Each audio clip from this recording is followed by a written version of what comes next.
Amém. Aula de exegese do Novo Testamento aqui no seminário CTB, curso teológico Blessed para você. Venha estudar conosco em nome de Jesus. Amém? Então hoje nós estaremos dando mais uma dica para, ou seja, não mais uma dica, né? Mais instruções sobre a interpretação do Novo Testamento. E depois nós vamos fazer um exercício de interpretação olhando a partir do texto grego, tá? Estudando a partir do texto grego. Eu não sei se o presbítero, eu peço por gentileza o presbítero Rafael, quando puder trazer a Bíblia de Estudo Palavras-Chave, para a gente verificar no dicionário. Eu trouxe aqui o Novo Testamento Grego, a versão crítica do Novo Testamento Grego, Nestlé Aland, elaborado pelo Aland, pela esposa Bárbara Aland, e o Novo Testamento interlinear, ok? Amém. Então, a gente já viu que exegese significa extrair do texto aquilo que o texto quer nos falar. Ok? Então isso é muito importante a gente ter em mente. A gente não colocar no texto o que o texto não diz. Isso quem faz são os hereges, são as seitas, são os grupos que distorcem a palavra de Deus. Então, pensando nisso, nós elaboramos aqui um pequeno esboço com mais algumas dicas. Estou usando de novo a palavra dica, mas são dicas para nós praticarmos uma boa exegese, uma boa interpretação. Então, em primeiro lugar, nós devemos fazer traduções do Novo Testamento grego, usando dicionários e manuais de gramática gregas. O que é isso? Claro, isso vai demandar uma pesquisa e um enriquecimento de vocabulário grego, aprender novas palavras gregas, decorar essas palavras e o que elas significam no português e a tradução delas para o português, né? Então nós só fazer essa tradução se nós descobrirmos o significado de cada palavra ou de palavras gregas. A gente já viu que o logo significa palavra, né? Queriço significa discurso, rema significa palavra falada. Nós já vimos que logos pode significar tanto verbo quanto palavra, as duas coisas, né? Quanto também ciência, tratado. Nós já vimos, por exemplo, que cardia significa coração, né? Pneuma é vento, é sopro, é espírito. Nós já vimos que tronos é trono, né? Nós já vimos que basileus, isso acho que a gente ainda não viu, mas basileus é rei em grego, basileia é reino em grego. Nós já vimos também, eu esqueci de botar isso aqui, que eu não estou muito bem não. Nós já vimos também que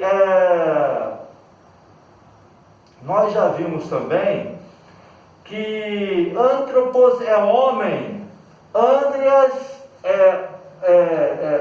homem no sentido masculino, antropos é genérico, né? Pode ser tanto para homem quanto para mulher. E andrias é homem no sentido masculino, de gênero masculino. E gnera é mulher. Então na medicina a gente vê muito isso, né? Nós vimos oftalmos, é ver, né? É olhar. Então nós já vimos várias palavras. Apocalipse, que dá nome a um dos nossos livros, do Novo Testamento, o último livro da Bíblia Sagrada, significa revelação. Então nós já temos aí uma série de vocábulos que nós precisamos saber identificá-los e lê-los no grego, né? E nós já vimos também alguns artigos, como o artigo ro. Nós vimos algumas palavras como en, se for usado com o epsilon e o ni, significa uma coisa, o outro que é eta com ni, um significa no, o outro significa era ou estava. Então isso aí são coisas que a gente precisa aprender, mesmo enriquecer o vocabulário. E uma vez que nós tenhamos um bom número de palavras que nós decoramos, aí a gente vai pegar o Novo Testamento grego, principalmente esse aqui, que esse aqui é a versão crítica do Novo Testamento. O interlinear, a princípio não, a princípio esse aqui. E aí a gente pega ele e vai lê-lo e tentar fazer uma tradução particular, uma tradução nossa das palavras que estão escritas aqui. As palavras que nós não sabemos o significado, a gente vai no dicionário. Por isso é importante, dicionários e manuais de gramática. Aí a gente vai, depois disso, o que a gente faz? O que é importante a gente fazer é comparar essa tradução que nós fizemos com as traduções já existentes, a King James, a Almeida Revista Fiel, a Almeida Revista Corrigida, a Almeida Revista Atualizada, a Almeida Revista Revisada, a Almeida Revista Contemporânea, a nova tradução na linguagem de hoje, a Bíblia de Jerusalém. E aí a gente vai comparar a nossa tradução com essas outras traduções para saber o grau de acerto que nós tivemos naquela tradução, tá? Isso é muito importante, porque aí já é a prática da exegese. Mas eu não estou traduzindo, sim, você está traduzindo.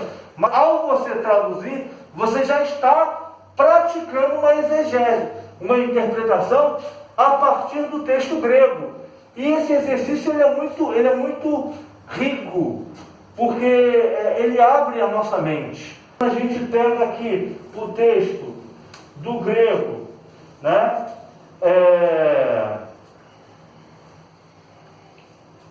E a gente lê aqui e a gente procura fazer essa tradução nossa, aí a gente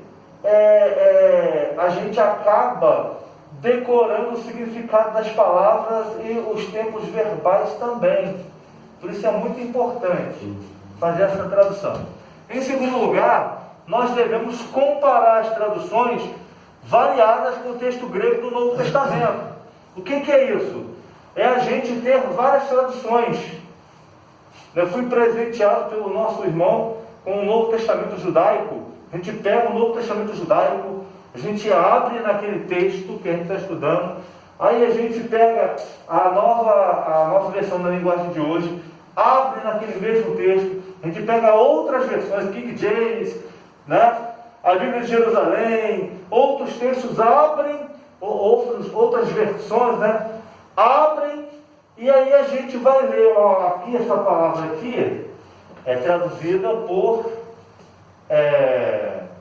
soberano. No Novo Testamento judaico, não tem aquela passagem que nós estudamos aqui? Que fala que Jesus é o primogênito da criação de Deus. No Novo Testamento judaico, se não me engano, a palavra ali está soberano. Então aí a gente vai pegar aqui essa palavra arqué, significa soberano. Aqui é primogênito. Já aqui também é primogênito. Aí a gente vai fazer essa comparação e depois a gente vai olhar no texto grego. Eu fiz isso aí uma vez usando, conforme eu falei para os irmãos, eu tinha muitas dúvidas no início da minha caminhada na fé sobre os testemunhos de Jeová. E aí eu já falei isso para os irmãos, que eu ouvi falar que a Novo Mundo ela tem erros, né? E é muito diferente das traduções conhecidas. E vi que é muito diferente. Aí depois eu peguei, quando eu comecei a aprender a ler o grego, aí eu busquei o significado das palavras gregas, que eu comprei dicionários, né? E na época não tinha internet, eu nem tenho uma facilidade maior, mas a gente tem internet, a gente acessa lá o vídeo, aula de grego, aula de hebraico, exegese do Novo Testamento, tem tudo mastigadinho. Na época não tinha isso. Eu não tinha isso. No final dos anos 90, início dos anos 2000, a gente não tinha isso. Aí eu peguei e fiz a comparação. Aí depois eu fui lá no grego, olhei palavra por palavra, tentei identificar as palavras, dicionário e tal. Quando eu fui ver, a tradução do Novo Mundo está errada. Né?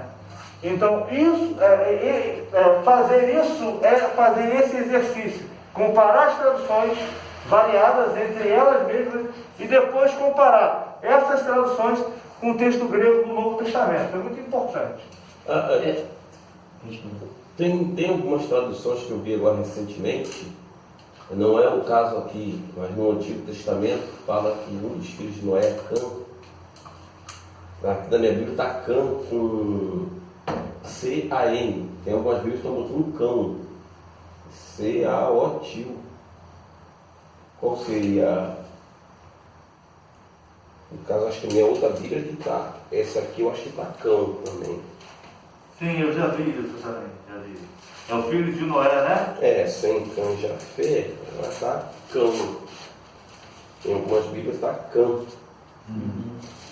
Mas eu acho que tem uma questão de significado aí também. Aí já não é questão exegética, aí já é questão de versão.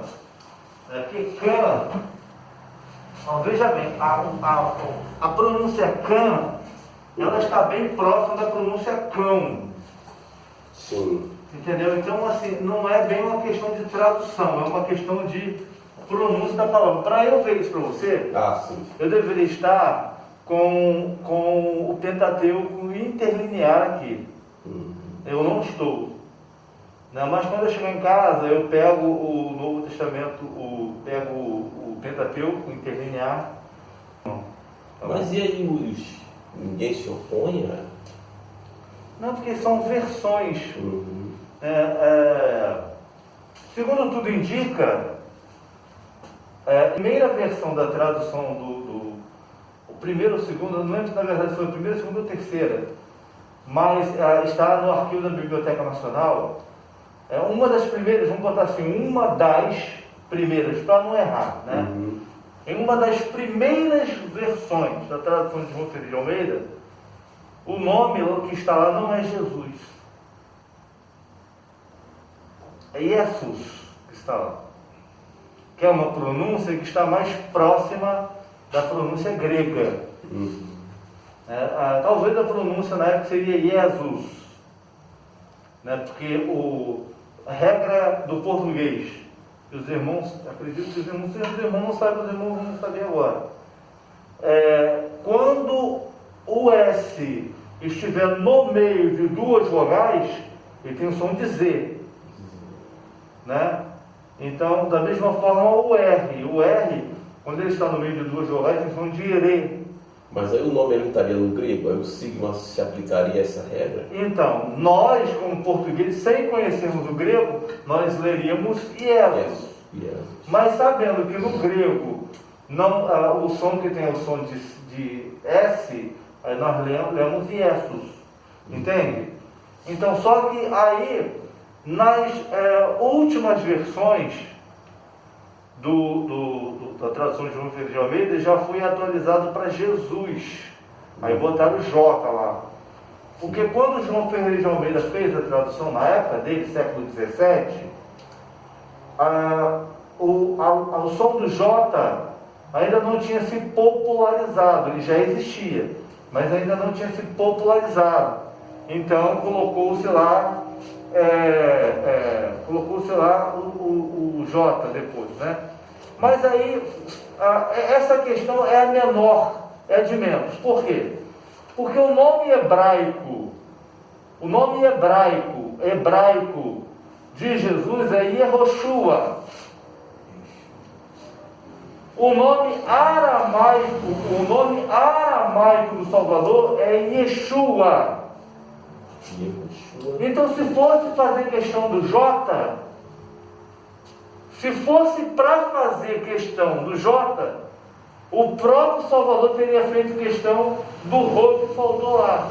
O nome aramaico é Yehoshua. E o nome, aliás, hebraico é Yehoshua. E o aramaico é Yeshua. Né? Sem contar que Israel, na época de Jesus, tinha a parte sul e a parte norte. Se não me falha a memória, a parte norte, região da Galileia, chamava o Salvador, chamava o nome de Yeshua.